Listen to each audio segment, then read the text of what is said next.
Welcome back. Another edition or episode of Wino with Rhino. Today, an incredibly special guest. I say that every time, but this time, I actually mean it. So this guy's been referenced on pretty much every episode we've done, which is, the numbers are getting up there now. But the wino part of Wino with Rhino, this is my winemaker, Grant Long Jr. Thanks. Straight from Napa Valley. Very great to be here. Thank you. Of A&R and Reverie 2 fame, amongst others, but makes a lot of wine, does a lot of projects for a lot of people, and it is a pretty big deal in Napa and in the wine world in general. Kind of an under-the-radar guy, very humble approach, and the way he shows up, so you wouldn't necessarily guess that he's as big of a deal that he actually is. He doesn't like it when I say nice things about him either. Exaggerating, but I am understating. How many beers are we in at this point? Yeah, this is the first one. We just opened them. Cheers. And so one of the things we do to start the show, it's called Wino with Rhino, is I bring a guest on that's important to me that either has helped me in life or I think has a great story that, if I can help facilitate and share with the world to benefit other people, all the better. A lot of times through a leadership or entrepreneurial theme. But I like to start the show off with some type of beverage that might connect us. And the reason that I chose beer, we kind of chose beer, actually, the last time I went to Napa and visited you at Reverie 2 is the first time I had been there since you had taken it over. And it was in the middle of the harvest. And I was knee deep in wine. We'd been drinking for 4 straight hours, and I couldn't wait to share a bottle with Grant. And he showed up, poured me a glass of wine, and then he poured beer in his wine glass. I said, "What are you doing?" He goes, "I'm not about to taste another grape." There's an old saying, it takes a lot of beer to make good wine. Let me tell you. You won't see a winemaker drinking wine during harvest. Yeah. It's just not. It's kind of like, butchering a pig and eating bacon at the same time. Like, it just doesn't work out. Yeah. So, a little cannibalistic. Yeah, no, I think a cold beer, especially coming from California, being down here in Louisiana, temperatures is a reminder that beer is an important factor of life. That's right. Well, thank you again for inviting me down and making me part of this. I made the commitment years ago to keep it a small family business, with our allocation list being the only way to own the bottle. And as a result, I have a really, really great connection with a lot of the supporters that have supported our family winery through the years. And whether it's accidental or purposeful, a lot of them stretch from Texas to Florida. I love my southern followers. So being down here is a lot of fun, getting to meet everybody. And again, welcome. Thank you for the hospitality. Yeah, you bet. Appreciate it. You bet. You always have showed us such kindness over in California. And anybody I send your way, they come back like, "Dude, that was incredible." Like, yeah, that's the best, truly. So it's funny because Grant and I are in the middle of doing, we have 4 wine dinners together. You have how many while you're down here? 2 more after that. Yeah, so that's about 7 total for you in a week. It's a marathon while I'm down here. Truly a grind, not just a winemaker, but the business development side, going out and educating people. The irony here is, so we've coordinated 4 wine dinners with Grant. I would say 30 to 40% of our guests are already members of either A&R or Reverie 2. To speak to, there's a lot of people in Louisiana that are big fans already. So that's been a lot of fun. We kind of brought Napa to Louisiana to really celebrate both A&R and Reverie 2. We can get into some of those. I know we're going to get really tired of talking about those this week, I'm sure. I won't ever get tired of listening to it because I learn every time. And then also the official launch of the Olivier label. Yeah. And talking a little bit about how we got started on that, where it came from, and what's different now, and what's maybe different about it than some of the other projects. As I'm, drinking from a fire hose, figuring out this world of wine myself. With that being said, so you told a story last night. I don't think I'd ever quite heard it that way before, even though I'm sure I've heard it a dozen times. So you started out around 16 with a curiosity for wine. Yeah. Through a family friend, and you're basically making wine in your garage. Yeah, my best friend's father was a home winemaker. He moved to Napa as a really early age himself. He's an electrician, Mexican-American, and he had someone else tell him that he could make wine in the garage, and essentially just kind of went through the motions. This wasn't any major degree in viticulturology, just kind of directions, good grapes. Here's a kind of a guidelines for what to do.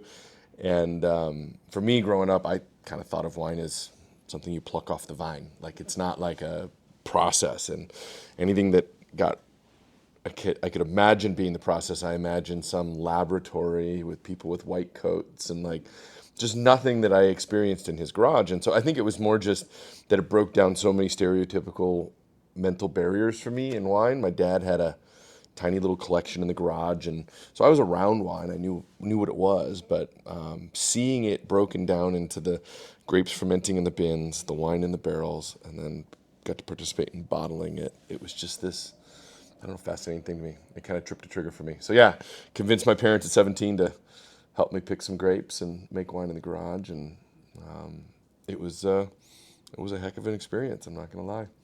It literally started down a very long path for me. Yeah.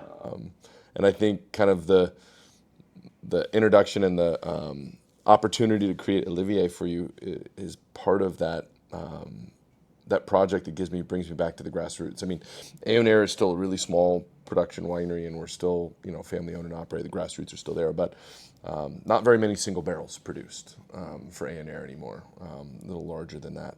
So being able to work with you and create this small project that would be yours, it kind of takes me back to the origins. Yeah, and you get to watch me struggle and learn all the things. No, it's all about buying in, I guess, is the best way to put it. I'm earning my stripes. That is a fact. Yeah, so shit, I don't know. We probably met 07, 08, 09, somewhere in there. I don't even know if you were like truly official, like had your own. Definitely not. We bought the actual brick and mortar winery in 2014.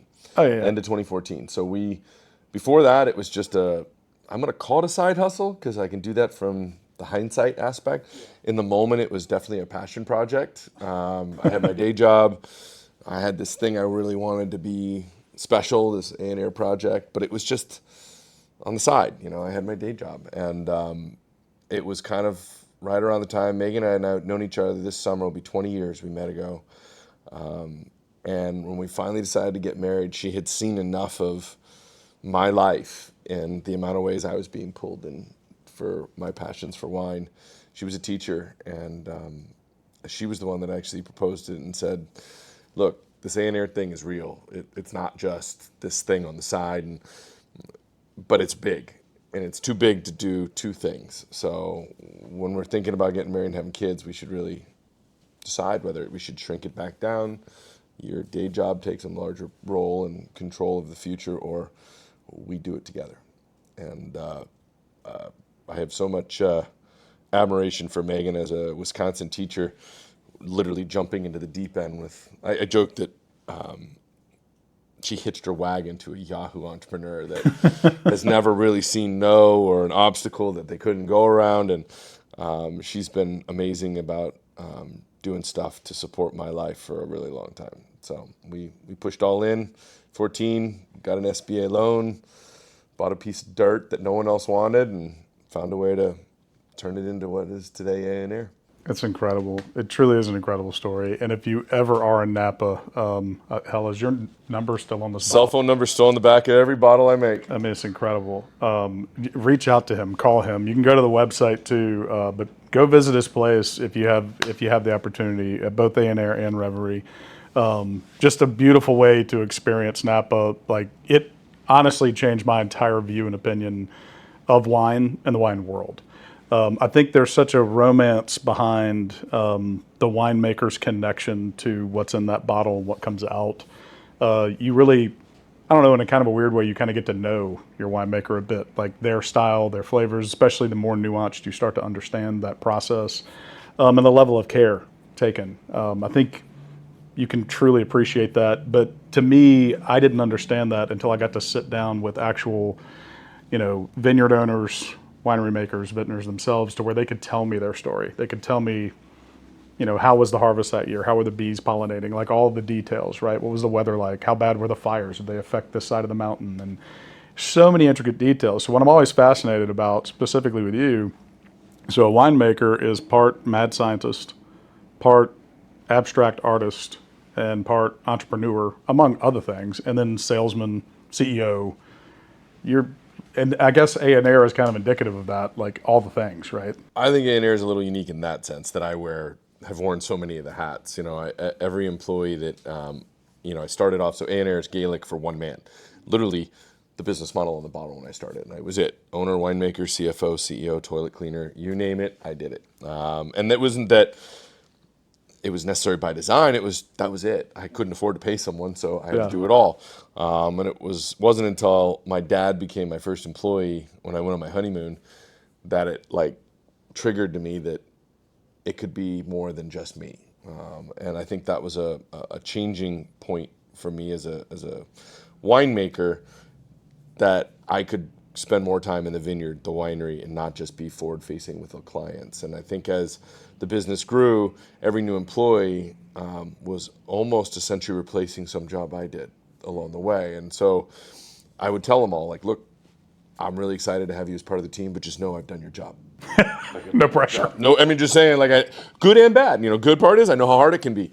Bad part is I know how easy it can be. So you have to remember that. And I think that through the years, as we've been in a very employee forward-facing company, I think it's been great to have staff that have been with us a decade plus, and been able to be part of the changes that we've gone through. But it is true, as a owner, operator, and the founding vision, sometimes it's a lot of hats. It's a lot of hats. It is, and one of the things people don't talk about when we get into leadership, or once you become a CEO or an owner of an entity or leading an effort, that delegation part, which is a very difficult skill for a lot of us A-type personalities to develop. But what was your mindset in, okay, probably out of necessity to grow, because at some point you're the limiting factor in the growth, right? But how did you get your head wrapped around, I'm going to give this to somebody, I know I can do it excellently, I've done it excellently, now I'm just going to trust this person? And how do you not be too hard on that person? Or, you know what I'm saying? Absolutely. How did you develop the skills in that? I think that along the way, I'm a college dropout, never finished college. I love the concept of school and education. Just the classroom was just not my place. I really wanted to learn from the ground up. So working in different wineries and underneath some of the most talented people was a constant reminder that as I put myself in a position to be the boss, that remembering that the most successful people in the world surround themselves with people smarter than them. The aspect of top-down management has never been a successful small business story, to be honest with you. It's a bottom-up, and it's empowerment of the employees. And recognizing their involvement isn't really as it is like a cog in a wheel as much as a coworker. And I think that as the company grew, being able to have that type of relationship with our staff really allowed for our company to be at a different position that I don't know if I would have taken if I hadn't started off as an employee in the business and worked my way up from the bottom up, to be able to have their perspective as well. Yeah. That was beautiful. I didn't even know if we'd get into that today. But part of Sigma's story, when I came here, we were about 14 employees about 20 years ago. And I was very disenfranchised with how I was treated and viewed as an employee.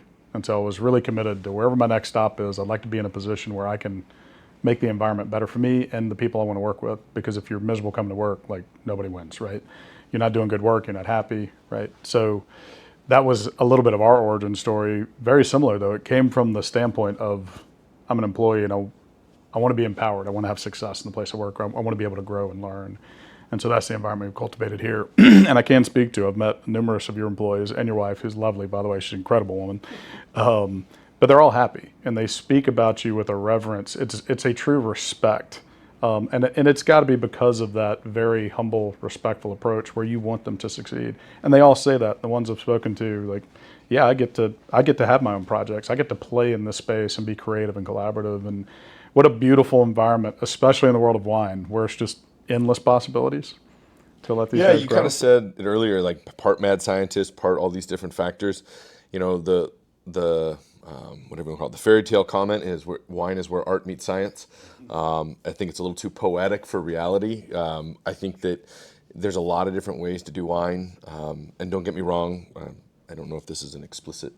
Oh, you're good. You're good to go. I like to say there is no such thing as the best wine, but there is shit wine. I think there's a reality out there that when you think about it, there is no best wine. It's the greatest wine in the world is one you like the best. But there is wine that is just not good. And I think that there's a line that needs to be drawn somewhere in that reality that wine is an organic thing that's made from grapes. And as the free market aspect for what we've created in the United States, which we kind of took European wine and repackaged it for us. 300 years is hard to ignore as success. So it's like we couldn't just go out on our own completely. It was a little bit of like mimicking and then kind of building our personality. But that free market mentality of turning wine into a commodity eventually turns wine into something that isn't what it was intended for. A $2 bottle of wine is not really wine. It's a product made from grapes. I always try to remind people like there's the latest movement with trying to be healthier or drinking less. I always remind people it's not drinking less, it's drinking better.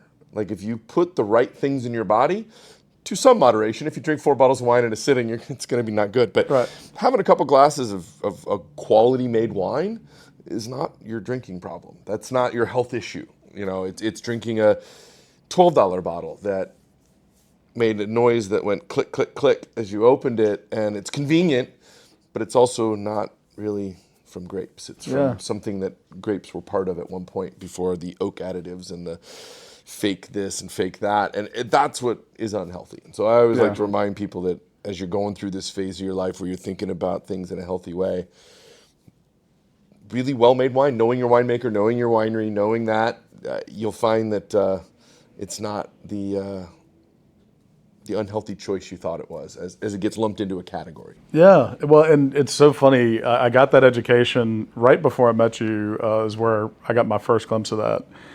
As I was telling you last night, I was late to the wedding party. I was standing in a wedding. So the wedding party already had their plans, and they had no more room for me and Janae. So I called the concierge of the hotel, and I'm like, can you get us, we're in Napa. I don't know what to do. We drink $9 bottles of Hobnob and Menage a Trois. That's our palate. We're going to have to edit that part out, ladies and gentlemen. Sorry. And I didn't know any better, but I thought they were very tasty. It always tasted the same. Didn't matter if it was chilled or not. It didn't matter the year, the vintage. It's like Coca-Cola. It's the same damn thing, right? But I respected it at the time just out of a lack of knowledge. Now, I also woke up feeling like hammered dog shit the next day every single time. And it was a grind, right? So I call, they get me in touch with a driver by the name of Steve, Captain Steve. Yep.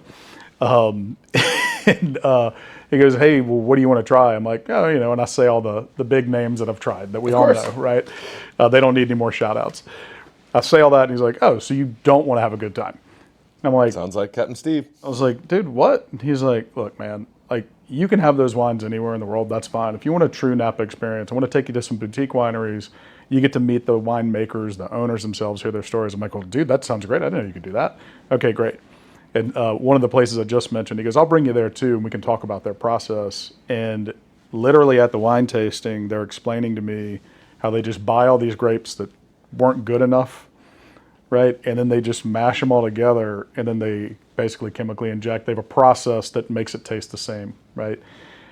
Which is so really disrespectful to the true art of winemaking, in my opinion. And I didn't know at the time. But the more I now, and again, I only know a glimpse of it, but the more I understand what really goes into really the uncontrollable things each season, and then you don't even know, really. Farming is legalized gambling. Yeah, That's right? all it is. Yeah. That's all it is. And so I guess the chemical injections and things like that, and those processes that have been introduced, mass manufacturing, obviously, American way capitalism. I'm not mad at those things. Yeah, that's why I said it. It's hard to shake a stick at it.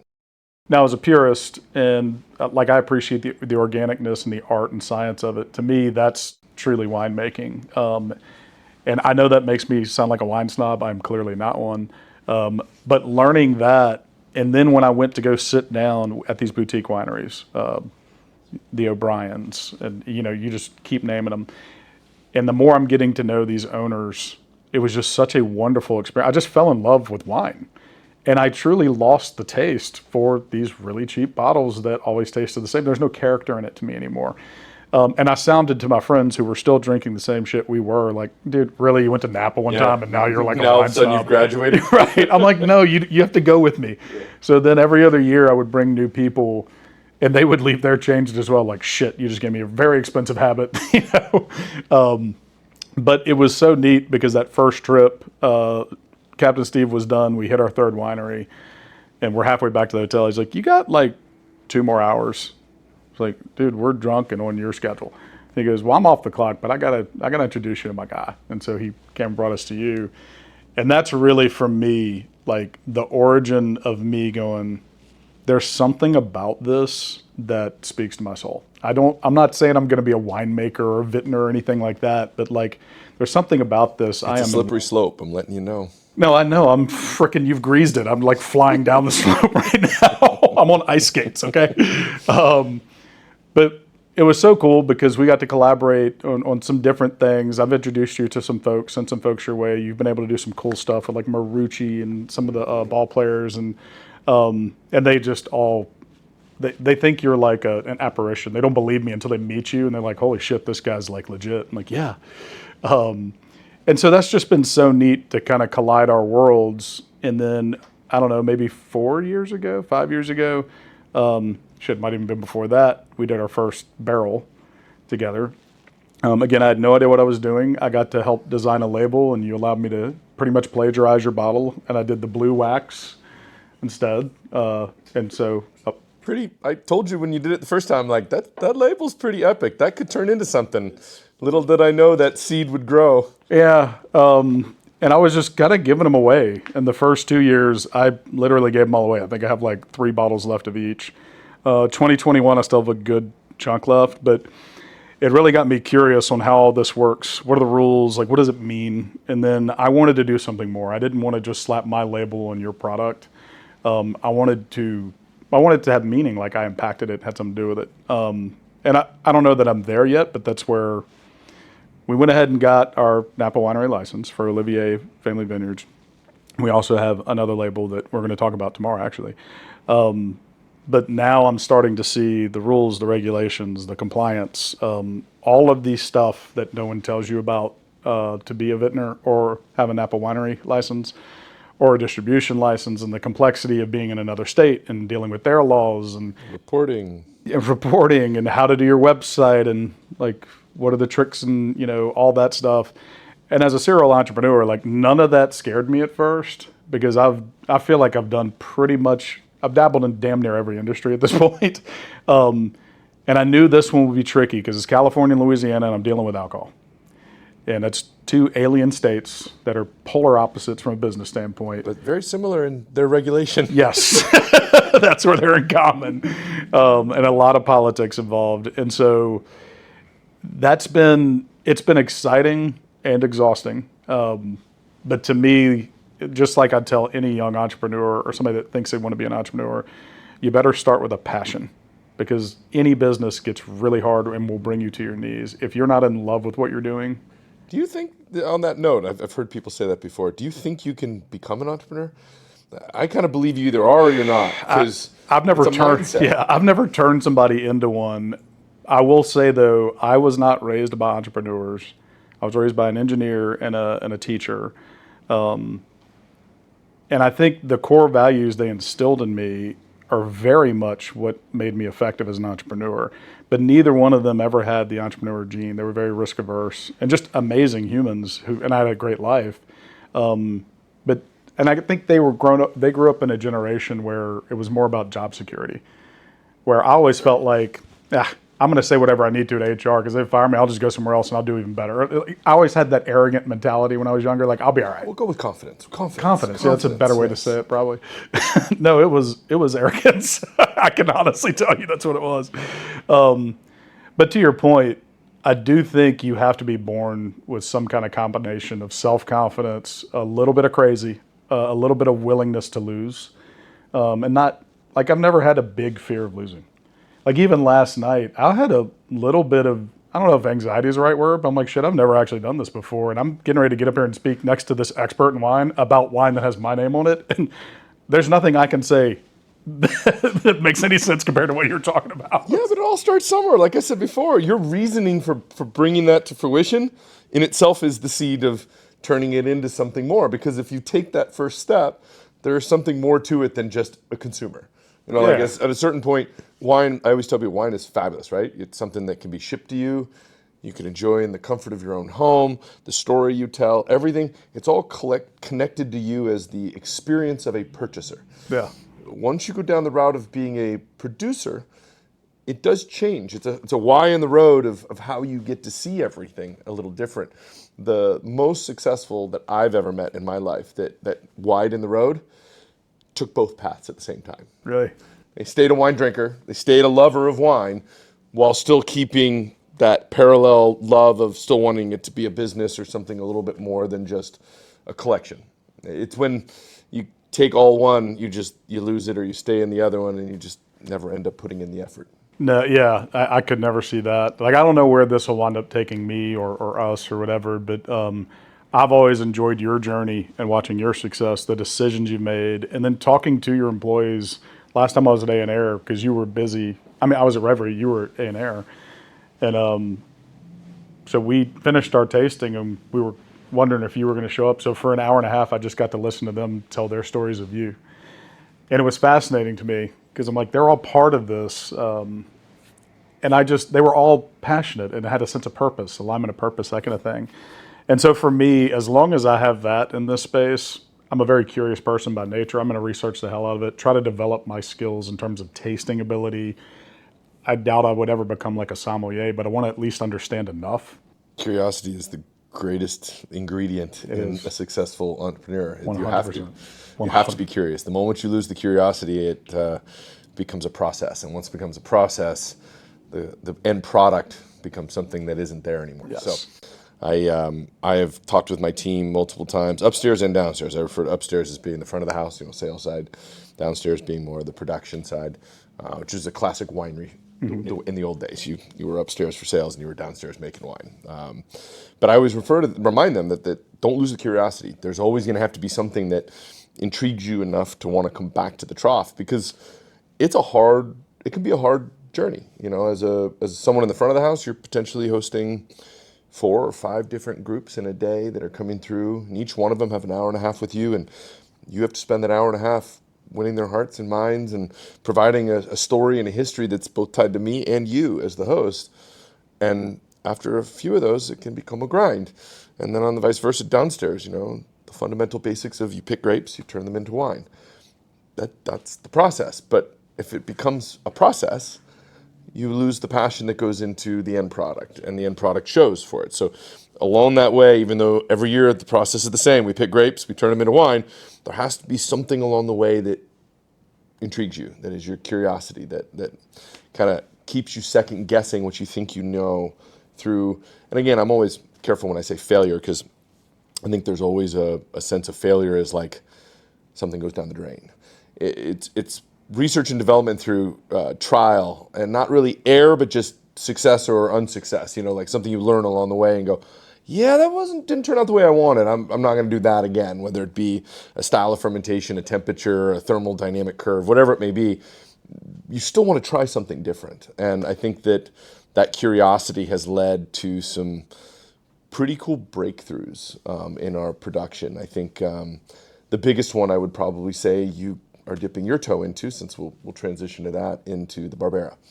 As a winery in California, and specifically a winery in Napa Valley, being known on your list for your number one wine being a Barbera is weird. It's just strange. I mean, I'm the owner, and it's weird. And it wasn't always going to be that. I can be honest. Again, we learn as we go, and we make decisions along that path that have different outcomes. And I actually thought when we took over the Reverie project that our Tempranillo would actually end up being the wine that fit that category, that wine that was a little bit different than Cab, maybe a little bit lighter, tannin structure is a little bit different, and way more well-known at that time.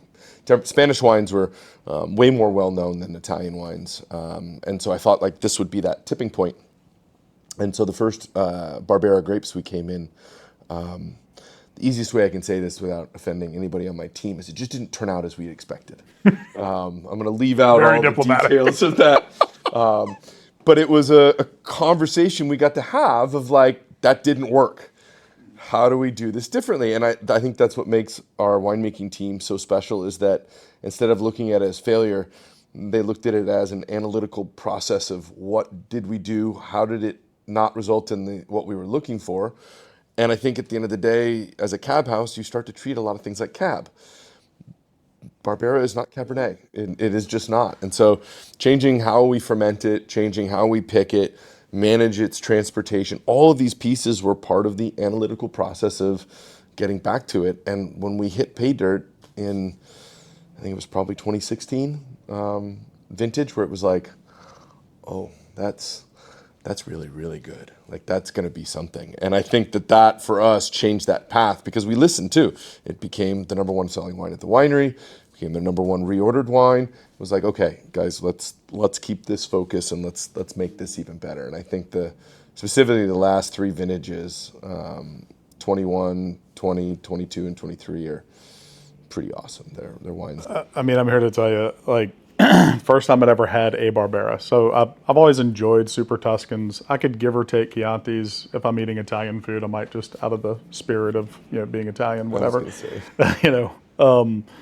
But when I first had your Barbera on that first trip to Reverie 2, and I remembered it's very rare that I taste a wine and I'm like, oh shit, like immediately. Something was different, very unique. And it was an authentic experience. Like, I wasn't looking for it. I knew nothing about it. I didn't read any tasting notes. It just affected me in just the weirdest way. And then fast forward to, my case showing up at my doorstep a few months later. What I used to do, because I was a big cab guy, that's what I love to drink. I would be over the grill here in southern Louisiana in the summer, sweating my ass off drinking cab. Like, and I'm like fighting through it, but I loved it. So it was okay, right? I did that with Barbera, and it was like damn near like drinking a beer. It's just so smooth, accessible, and it has, and I'm probably going to say this wrong, but to me, a similar complexities of the cab, but it's a totally different experience in finish. It's not as heavy, it's not as bold, a lot lighter. Yeah, I use the word hybrid because I think it's hard to describe something, especially via video of something, but it's like, the people that love cab, they love big wines. I think that's kind of the first thing you fall in love with Cabernet is just a wine that really kind of punches you in the face a little bit and kind of forces you to think, oh, I wish I had a steak right now, kind of thing, And so I think a lot of people fall in love with that. So it's hard to convince them of anything else. If it's not a Cabernet, it's like, well, probably not going to like it. The Barbera has just 1 foot in, like a Cabernet, of having that big, bold, rich fruit. But it's got that 1 foot out in more of like a bright acidity, soft and elegance that, again, it's a hybrid. It checks a lot of boxes. It's incredible. It's incredible, and you've allowed me to add to this project. So it's going to be a purple wax top, and so this is the Cabernet Sauvignon from Oakville, and then we'll be coming out with the Barbera as well. So we actually, I guess, launched it last night. We're still in the infancy stages, getting the website up and running and working out all those bells and whistles, making sure we got all the compliance stuff correct. This goes back to surrounding yourself with people more talented than you. Yeah. Some of those people are in this room. Yeah, for sure. It definitely takes a team. But no, we're super pumped and excited to add a little versatility. And to me, yeah, it has my name on the bottle, but it is your wine. And I love being able to tell people this is an extension because this is Grant's wine, and obviously it's your Barbera. But I'm just honored to have that as part of my project. It's just so neat to be able to do that, and yeah, we're really honored, man. It's just great. Yeah, your cab, not to let the Barbera outshine your cab. The growing up in the business and driving up in the valley, and my parents weren't in the wine business. I didn't come from a background in inheritance or anything like that. My parents both worked really hard and for our family, but there was never going to be something that was passed down, I guess is the best way to put it. So working in the business and driving up and down the valley, and I used to joke, and I still consider it to be part of my job, but like research and development, trying other people's wines is a really easy way to understand terroir and region and styles. And I would drive past vineyards, and I would jokingly refer to them as my unicorn vineyards. They were the ones that, like, that wine is going to be some of the best wine that's made in this valley, both by its aspect, where it's located, the dirt profile, surrounding other vineyards that had already garnered their reputations through that wine. And over time, unicorn vineyards became a little bit of my like obsession. And with Napa Valley going through some ups and downs of both fires, complexities of what COVID did in Napa, and some of the businesses that are being run in Napa that are more like shiny toys or trophies that are becoming less fun. People are walking away from some opportunities that have opened the door for us. And Interesting. Your Oakville block is one of those unicorns. It's Really? a vineyard I'd driven by my entire life, looked at it my entire life, and kind of dreamt like I'd love to make wine from that. And after the 17 fires, there was a lot of fallout of the way growers and wineries operated. There were some wineries that kind of screwed over growers, and it kind of changed a dynamic that had been in place a really long time. And as I said, the door opened a little bit here and there, and so it was opportunities for me as a young entrepreneur that had a really good rep in the Valley and financially was in a position to make sure my bills always got paid, that some growers gave me some opportunities. And those opportunities ended up working for both of us. But your East Bench Oakville block is up there for me as one of my favorite blocks we make. Thank you for that. I haven't actually heard that about Yeah. that, because the way we landed on that is the very first barrel program we did. You sent me 3 wine bottles that just had the year, and maybe that was it. I don't even remember what you had on. I think there. you asked for blind. Yeah, I think blind. you wanted to see it completely blind. And you gave me the direction of, okay, here's what I want you to do. I want you to open all 3. I want you to pull out pen and paper with your wife, and I want you to do like a 1.5 ounce pour of each one, and then after you taste each one, write down your notes. Throw the corks back in, do the same thing the next night, do it again the third night, but start fresh with the notes. Everything from color to scent to taste, which of course I have no formal training. I have no idea what I'm doing, but that's part of the fun, is just exploring. Hey man, research and development can be done by anybody. That's right. And I still have my notes from the originals that we did, and I had wines going 1, 2, and 3. Well, my number 1 never changed, and it was always the Oakville. And then we did it again the next year. We did it again the third year.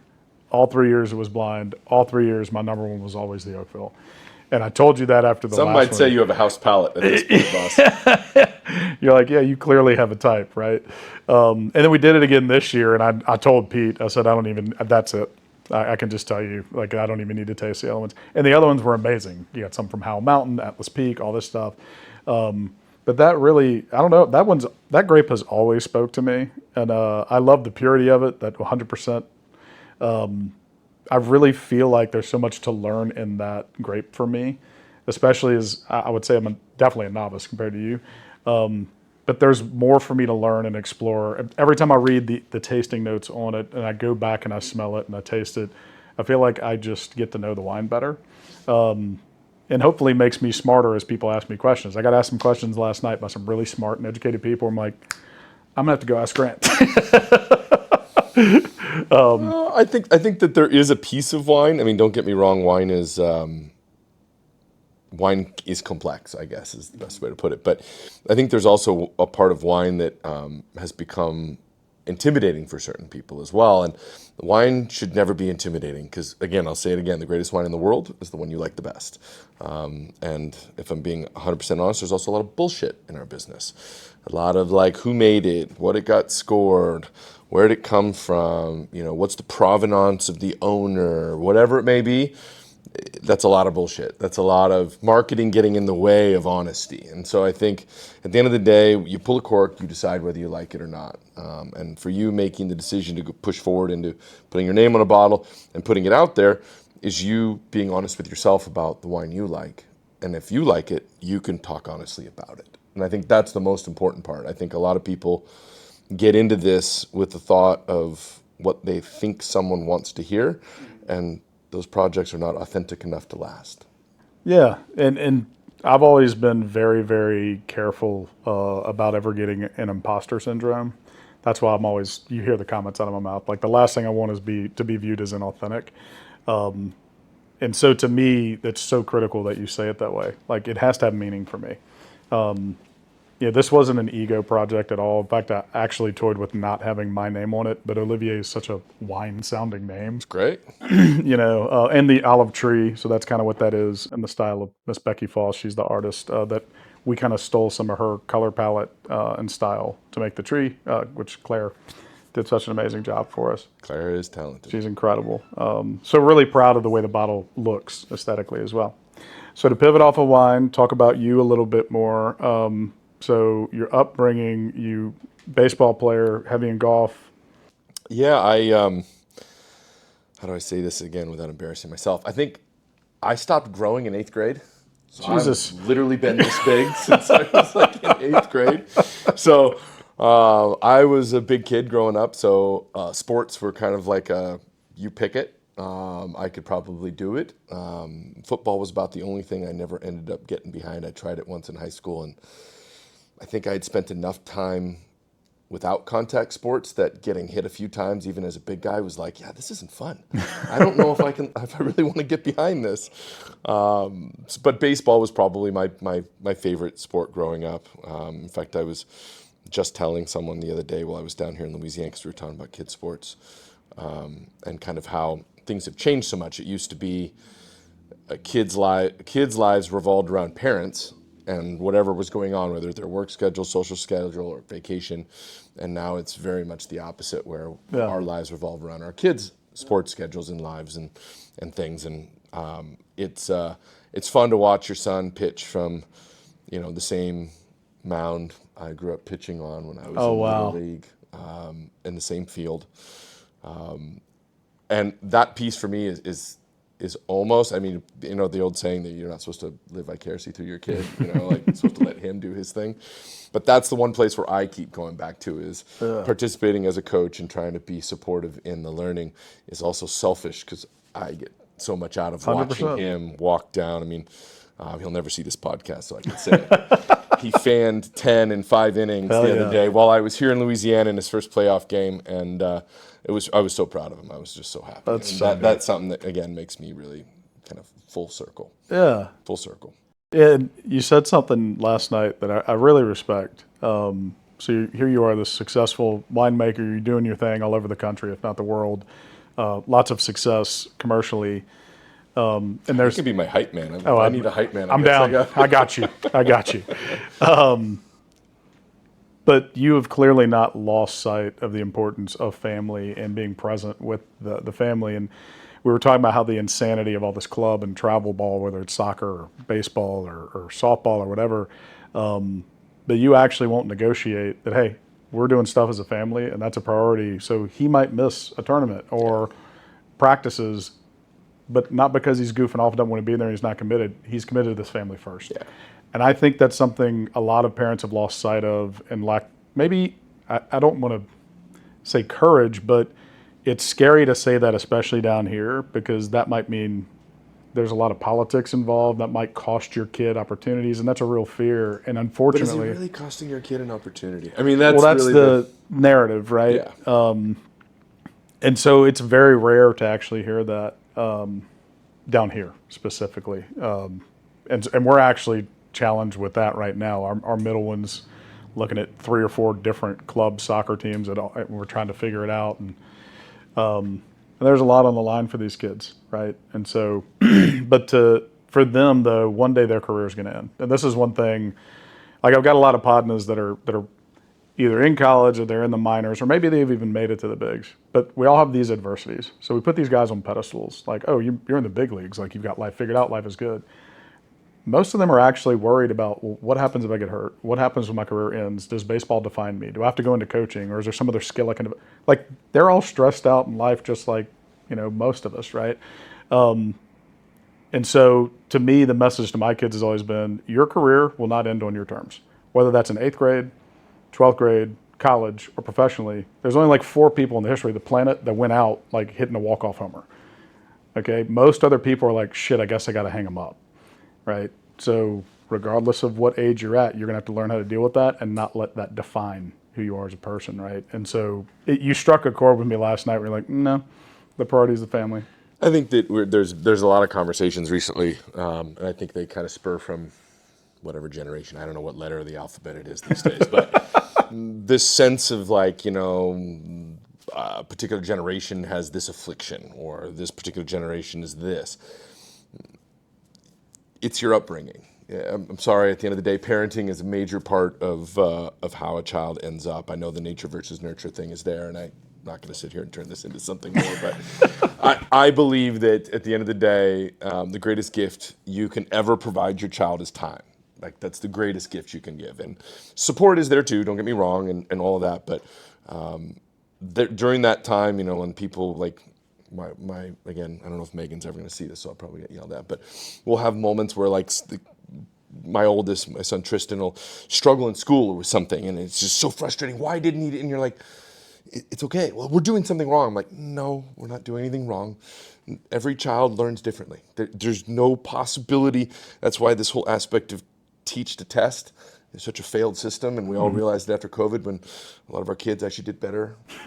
Not in a classroom. It's the same concept. It's like that not every kid learns well that way. So every kid has to learn a different way. And so you have to just support whatever that learning is, and being in their lives is enough. That is enough to just be there to ask questions, to support them, go whatever it may be. And so going back to sports, sports are really important. But if you really look at it, again, going back to the professionalism of this, how many of these kids are going to turn out to be, you know, the next greatest whatever? Sports is really a learning thing for a kid. It's a team mentality of understanding what it takes to be part of a team, humility, support, failure, get up. I think baseball is wonderful because you constantly get to tell a 10, 11, 12-year-old that the best in the world, I'm talking the best in the world, fail 7 out of 10 times at the plate. And they're paid millions and millions of dollars to be that successful. That is an opportunity for you to recognize and not get down every time something goes wrong. And so I think those are those pieces that I think sports are so important. So in today's society of these really uber competitive sports, we don't want to lose sight of why kids are supposed to be playing them in the first place, which is to grow as an individual more so than to have the next scholarship. So that aspect of family for me is just really important. And I think transparency too. I think if you're the parent that really wants to sacrifice everything so your kid can be there, being transparent with the coach is great. Yeah. And vice versa. If it's like, hey, we have a family vacation and it's really important to our family, being transparent too. Absolutely. Absolutely. Fascinating. So, wine, family. So you had a golf scholarship to Berkeley, right? Yeah.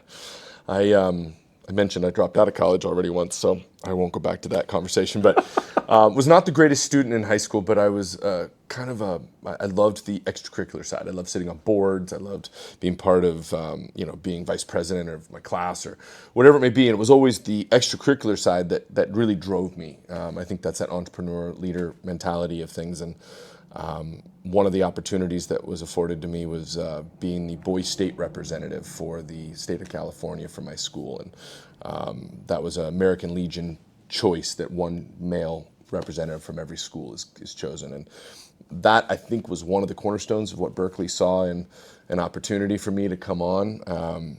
But circling back to not every kid learns the same way, Berkeley was a really difficult environment for me from an education perspective.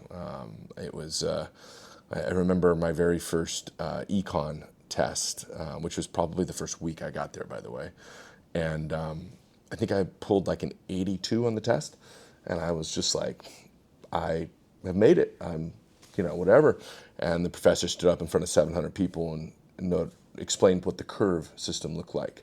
And an 82 was a D minus. And I quickly realized I was probably over my skis of where I was located. So my time at Berkeley on the golf team only lasted a couple of years. My biggest regret was that they won the NC2As the following year. And what's great is the whole team that won it, they're all awesome people. And they've been really supportive of including me in a lot of the celebrations. And things. That's cool. So they're great. Absolutely awesome folks. Well, you're a hell of a golfer from what I understand. There was a time I was really, really good. Now between the kids, I mentioned the dedication to family, sports, and the businesses, it's not what it used to be. But yeah. I still enjoy it. I look at golf as fun. Golf has to be fun. It has to be. The competitive side became a frustrated level in my early 20s that I don't even bother with that anymore. Have fun. That's good. Yeah. Yeah, so we're actually we're going to start wrapping up because we have another wine dinner to do in a couple of hours here. So any closing thoughts? Oh God, So we do this really hokey thing. So Well, that's a great lead-in. yeah, you're gonna hate it.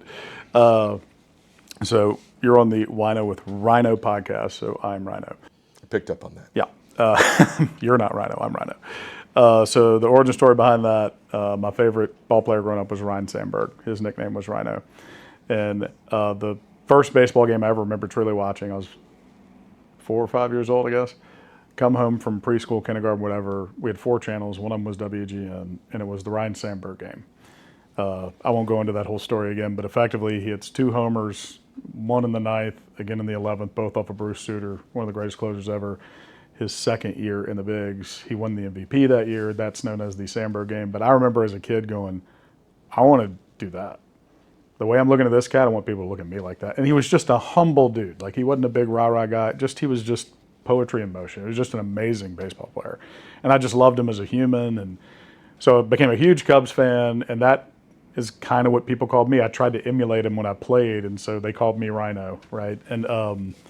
And then as I got older, I learned about the majesty of the rhinoceros and like its traits and values. I'm like, oh, fuck, maybe there's a reason I turned that game on. I am very much, I relate to the rhino. So that whole long story to tell you, is there an animal, and it's so fun when I call it hokey, but actually if you think about it, like, is there an animal that speaks to you that you actually feel like you connect to or embody in some way? I think I would have needed a prompt for that prior to sitting down to think through that one. I should have.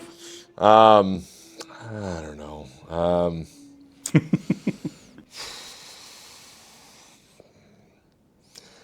I don't know. I guess maybe a bear. I guess that'd probably be it. I think bears get a bad rap for being big and fierce, but in reality, they're really just humble creatures that like to live their lives and not leave a footprint behind them. So. Yeah, similar to a rhino, actually. They also have the don't start no shit, won't be no shit. Like, hey, I'm a bear. Like, I want peace, I like that. but I'll create it if I need to. Okay, I like it. Fair enough. I like that. Well, I guess they don't fuck with you. It works too. Yeah. I like it. Okay, fair enough. Awesome. Yeah, the only thing I want to finish with is just, as Napa has changed over the last 2 decades plus, I think that more and more people around the country have, through social media, through just the general media, have kind of got an image for Napa that I don't think is representative of it. I think that where Napa came from is a farm community full of family-owned and operated businesses. And, that doesn't mean you have to be small like me. I mean, like, again, Joseph Phelps, they just recently sold last year. But Joe Phelps was one of the pioneers, family businesses, Jack Cake Bread. I mean, these are all people that started as tiny little family businesses and over multiple generations grew them into something else. But there's plenty of others like me that have come back in and have started or continued these family businesses. So, as you're thinking about your next trip to wine country, just remember there's really great family experiences out there. It's not all just billionaire winery owners that charge hundreds of dollars in tasting fees. It's an authentic place still. It really is. And I think that you really introduced me to that part of it. And that's what I think I fell in love with. Look, it's no knock on the big boys. I mean, because they do make fabulous wines and they clearly know how to run a very successful business. I'm not knocking on them. And I think it's good to go have that experience, But that's an easy one to find. It's the diamonds in the rough. It's the boutique wineries. It's the passion projects that started small and were very authentic to their process. That's a whole different thing to experience to me. And it's more relatable. Like, I can't relate to Opus.